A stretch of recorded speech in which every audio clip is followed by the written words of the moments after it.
Hey guys, and welcome to a brand new video. Today we are playing Pokemon Retired Champion, the game where you play as an ex-Pokemon champion. It starts off by saying that you should probably know a little bit about the competitive scene to be able to play this fan game, and then he goes through a backstory of the character, what he did when he was 18 years old, how he beat these evil teams, got all these gym badges. Nobody now matches his power and his skill, and so what he did was he created his own theme park. So then you are introduced to Ainra. You have to choose where you came from, and then you also choose your starter. And then we're into the game. He has a Greninja here and a Klefki. We then get access to Mega Evolutions, the Dynamax Band, all of that. And then we run down the stairs and we are on floor 1 of the castle. We go over to the receptionist and it's Rachel. She greets us, telling us about the request panel. And basically, these where you do requests. So basically, there's like a ton of people just around the island and you have to do all these different requests. And there's all these different strategies and all these different battles that you can do. So you can do FE 1v1, you can do FE 2v2, double battles, triple battles, loads and loads of different ways to battle in this game. So if you are a fan of the competitive scene, then this is definitely the Pokemon fan game for you. That you can then create your own team from scratch, or you can just make a randomized team. You can make a hyper offensive, trick room, rain, stall, defensive, balance, defensive. Like there's so many different categories to make a Pokemon with. So I make a hyper offensive team because my first request is an FE 1v1. I then get my diary as well, which just helps you keep track of all your different quests that you've kind of got going on.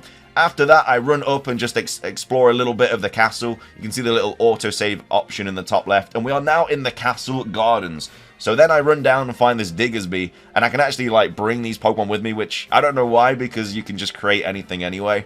Anyway, we find the first battle that we have to take on, the first client or the first quest. We then start the battle. So everything is a 6. Well, most of the battles are obviously like 6v6. It depends what kind of battle you go with. But this is a 6v6 singles. Everything is level 60. And they lead off with a Graplocked. I kill it with my Poltegeist. And also, there's no switching in this game. Like, when your Pokemon faints or when their Pokemon faints. It's just on set. So you have to... It doesn't really give you that kind of advantage. So Ninetales comes in. So I then go into my Poliwrath. I didn't actually look at my moves or anything, and it turns out Poliwrath didn't even have any water-type moves. I also get burnt, but I do take out the Ninetales. I get hurt by the burn. I got my Lefty's recovery. Klefki comes in. I go into my Volcarona, take out the Klefki, which is a really good Pokemon. Volcarona is so good in this game, my lord. And then Glalie comes in, so I just hit it with another flamethrower, and luckily it does survive it, which isn't great. It then explodes in my face, but the Glalie does faint, and then comes in Mudsdale. I just kind of stay in here. I don't know how I killed this, but yeah, I mean, it's a ground type, so I was not too bad.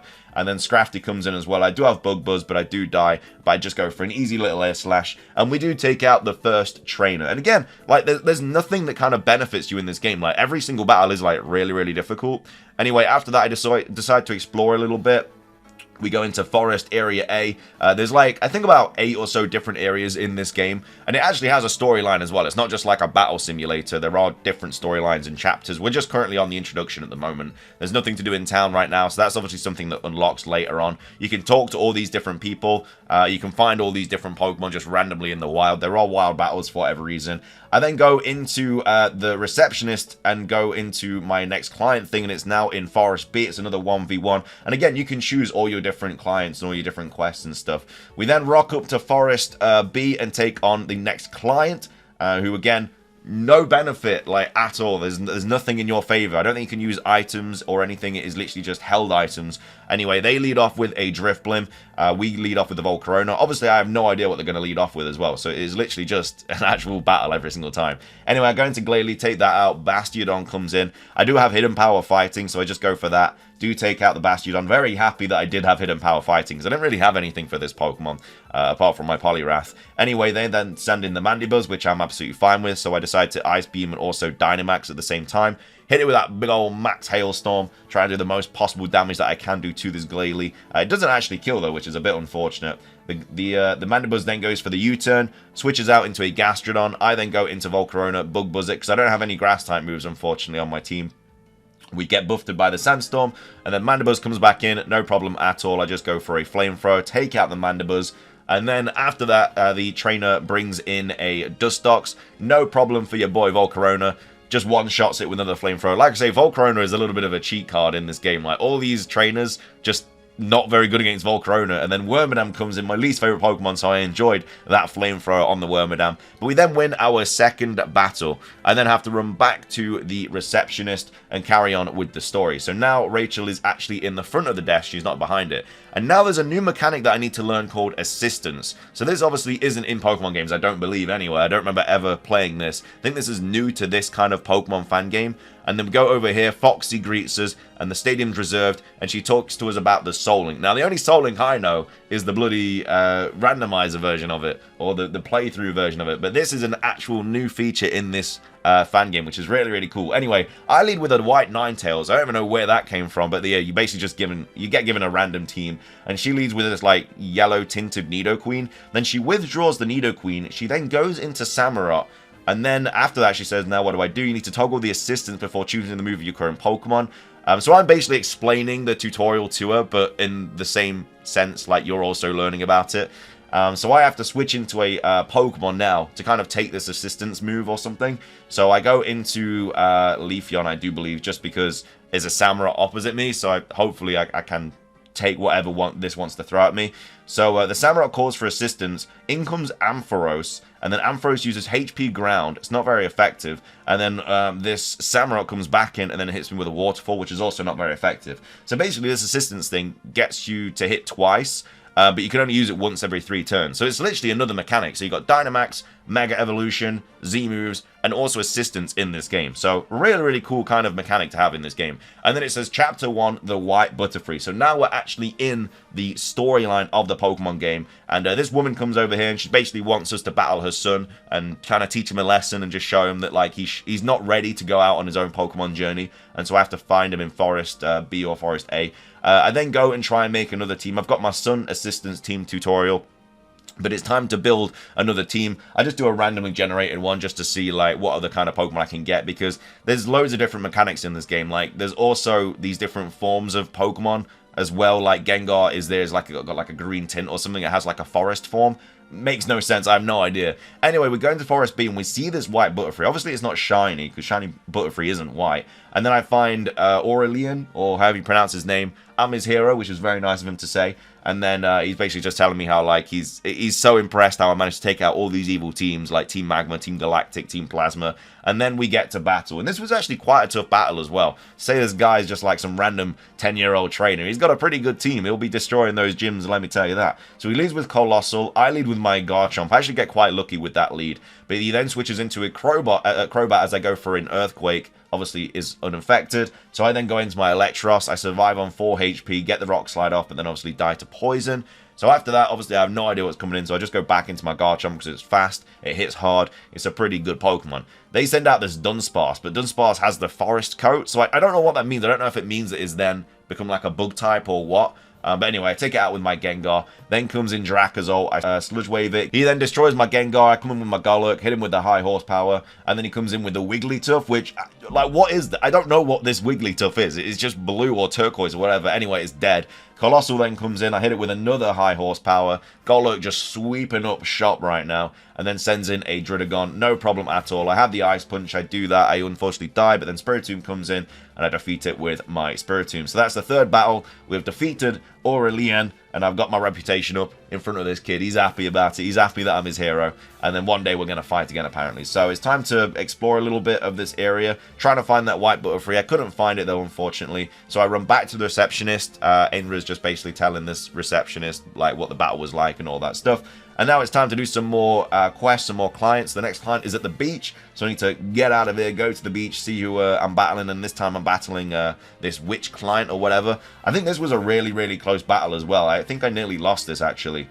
So she leads with, like, a pretty annoying Pokemon, to be fair. This Mr. Rhyme. Not great for me because I lead with, well, actually, I led with my Excadrill. I thought I led with my Garchomp. But actually, we're in an alright spot here. So I just go for the, Earthquake here. I don't know why I didn't go for the Iron Head, personally, because obviously it is weak to Iron Head. But anyway, I just Earthquake it twice in a row, kill the Mr. Rhyme, then comes in with the Hisuian Avalugg. It does kill my Excadrill, I believe, but I go into my Infernape, take that out. Then Braviary comes in, like, she's been to Hisui, because she bloody, she got some Hisuian mons. But that Braviary, not a good matchup at all for my Infernape, so I go into my Alolan Raichu. And then after that, my Alolan Raichu gets crit, unfortunately. Kills him with, like, an Esper Wing or something. So I have to switch out and go into a Pokemon that is good for Breviary, and I have absolutely nothing for it. I've got an Infernape, a Victory Bell, a Decidueye, and a Heracross. All terrible mons for Hisui and Breviary. Luckily, I get my Fire Blast off, I hit it, and then Crobat comes in as well. These flying types are absolutely killing me right here. But the Crobat did go for the rest, hence why it's asleep, so I am able to kill it with the Hex, because it does the damage, additional damage. Then it comes in with the Masquerain as well. I'm like, bro, how did you know that my whole team was weak to flying? And then Masquerain actually Dynamaxes in, bro, so close to losing this battle. And then he comes in with the Rotom Heat, which also isn't great at all. So I decided to just go for a Hex. It kills my Pokemon, though, and then I come in with Heracross. And Heracross was my last mon as well. I only just beat this person. Anyway, thank you for the battle. You're very welcome. And then I know all the gym leaders and members on Elite Fours and stuff, and basically they're going to come to the island at some point, so that's always very fun. That'll probably be in like Chapter 2 or Chapter 3. Anyway, I then leave the beach, go into the reception area, and I'm like, bro, I got to find some more teams, because that team, I was way too close. So I just start doing some like random teams. You can just keep going through random constantly. So I just keep going through hyper offensive, bang, bang, bang, constantly go through them. Offensive there, hyper offensive. I literally have a look at all the different kind of teams that I can get going. Just keeps randomly generating it. After generating a bunch of random teams, I think to myself, it's probably time for me just to build a team from scratch. And I can choose the move pools and everything like that, and I don't have to worry about not knowing what my Pokemon have. And so you literally can filter through absolutely everything. Every Pokemon, I think, is in this game. So I start things off with a Mega Lucario, because I think that's just a very decent Mega Evolution to have. And it already comes up with like all the different movesets you can have. So you can have physical offensive support, special offensive support, mixed offensive, special first, like all of these different ways you can just create these Pokemon. So I finally finished my team. I've got Mega Lucario, Milotic, Garchomp, Superior, Volcarona, and Electivire. A pretty decent team. It's got a bit of everything. And I think that, you know, now I've got my team sorted, we should be okay. Anyway, I run into this guy, which looks like a really old version of Lanceauce. And basically, he's talking to me about this white Butterfree, and if I've seen it, and it has 3 forms, and none of them we've seen in the computer. So it's like, what is this Butterfree? So he goes out to try and find it, and I've just got to do some more client requests and everything. I've got to go back to the castle. I wonder where the castle is, and I'm like, oh, wait, I'm bloody in the castle. So I take on this client here, and he's talking to me about this legendary Pokemon that I apparently have, but I don't have. I've just befriended it or something. A little bit like Go did with Suicune in the anime. Anyway, leads with the Glalie. This is absolutely fine for me, because I can just sweep from here. Like, Mega Lucario has come to fight. Hit it with a big fat Drain Punch. Obviously, one-shots it. You can literally do all your EVs and IVs and everything. So I've done max attack and max speed. Comes in with the Pyroar. That's obviously a normal type, so it's not going to appreciate a Drain Punch either. I probably should have gone for a Power Punch or something just to get some extra XP. In comes the Dracovish. XP, I meant physical attack. Anyway, go for the Drain Punch. Go for the Drain Punch again. Take out the Dracovish. Get all my HP back. And yeah, Mega Lucario just sweeping. He's just chilling. This is the benefit of getting a team that you built yourself, because you don't have to worry. Like, I know what all my mons have now, and I know if a certain Pokemon comes in, I can easily just go into a different Pokemon. Anyway, this thing calls for assistance from the bloody Dunsparce. Hits me with all these different moves and stuff. But because Drain Punch is neutral, like, I'm just going to stay in. You know, I'm not weak to flying. We're absolutely fine with that situation. I just get all my HP back as well. So, absolutely loving life with Mega Lucario out here. Comes in with his Forest Dunsparce. Anyway, recalls it to Dynamax it. So now I've got a big old Dunsparce opposite me. I just go for a Drain Punch again, though, just simply because I don't know if this is still normal type or not. It did go for the Protect, so that's, you know, what it is. So I go for the Drain Punch, withdraws the Dunsparce again. I don't know what's going on here. Literally brought in the Dunsparce, Dynamaxed it, and then brought in Venusaur. I just had no idea. But I do get a lucky crit, though, which is pretty nice. I don't really have anything for Venusaur, but, you know, I'm just chilling. I've got all my Pokemon still fine. Like, I don't have to worry about this at all. So I can just go for a Poison Jab. It is neutral. Goes for the Leech Seed, which is a little bit annoying. Leech Seed is one of those moves. When you've used it, it's great. But when it's used against you, it's the most annoying thing ever. But anyway, the Venusaur dies. In comes the Dunsparce again. I just go for the Drain Punch. It is still super effective. So I don't know what this, like, Forest Cloak is or whatever. But anyway, we do take out that trainer, and then it's straight back to some more client requests, and this time I've got to go to the gardens. To be fair, I probably should have mixed up a little bit. I just kept doing FE 1v1, just simply because that was what my team was ready for. But I kind of, thinking back, probably should have mixed up a little bit just to do all the different kind of battles. Anyway, Pelipper comes in against my Lucario, so obviously not a great matchup for me. Even if I am a Mega Lucario, it's not really a Pokemon that I want in here. But of course, I have an absolute wall for this Pelipper, and that is my Electivire. It goes for the U-turn though, so predicts the switch. Like this, these NPCs ain't messing about. Goes into the Flygon, which isn't great for me, so I then go into my Lotic and then go for an Ice Beam. But then it also U-turns again. So this person clearly has a U-turn team, which again is just one of the options. Like, you can make one of these teams like easily. It's crazy. So anyway, I go for the Scold. It's ×4, so we're absolutely chilling with that. Don't know why you turn into Colossal, but it is what it is. Comes in with a Flygon. I can just Ice Beam this, but he does go for a Z move here. Goes for Supersonic Sky Strike. The Ice Beam doesn't kill. It literally lives on the littlest bit of health. He switches out again. Like, this guy loves switching so much. Goes into the Pelipper though. I switch out. Go into my Electivire. Hit it with the Wild Charge, take out the Pelipper, because this thing was just annoying. I'm surprised it didn't have like a rain switching team though. That would have been kind of a mad, a little mad setup. Anyway, Flygon comes in. I go into Lucario because he kills my Electivire. I kill it with a Drain Punch. In comes the Ninetales with the Drought. I go for the Drain Punch. It lives on a few smudges of HP. Unbelievable. And then it goes for the Fire Blast, but it does die to the Life Orb or whatever. It just dies to some sort of residual damage. I then go into Zaperia, just simply because I do have Contrary and I can get some special attack boost. But unfortunately, he goes into the Garbodor, so I die there. I go into my Garchomp by bringing the Earthquake Machine, takes out the Garbodor. And then after that comes in with the Stunfisk. I just Earthquake again as he recalls it to Dynamax. Every time it says recall, I'm like, oh, he's switching out. But it just does it because he has the Dynamax. So I go for the Earthquake. He goes for the Max Quake. Sunlight fades. I go for another Earthquake. This Dynamax mon is just not dying. I am Life Orb, so that's why I'm obviously taking some residual damage. And then he goes for the Max Guard, which I'm absolutely fine with because he just kind of kills himself there. I don't know, like, it just wasn't a great play from him. So now he is back to regular size. I can just Earthquake and kill him. I die to the Life Orb, but that is absolutely fine. We do win the battle. So happy days there. Good old Mr. McGee comes up to me saying that he's very proud, that I'm very proud of the castle and stuff, and he's just talking to me. And then he's saying, should I go to Redwood or keep the requests? So I have to go back to Forest A. And as you can see, there's a little twinkle next to this battle, and I think that's going to be something to do with the White Butterfree. So we basically go over to it, and this is really, really unfortunate. So as you can see, I'm just kind of running over, minding my own business, running across like the Team Aqua member. Don't know why he's there, he's just chilling. I come over here, and then the game just crashes, and then I go into my game, and then I load it up, and it just crashes again. So my save file basically just got corrupted, which is really, really unfortunate.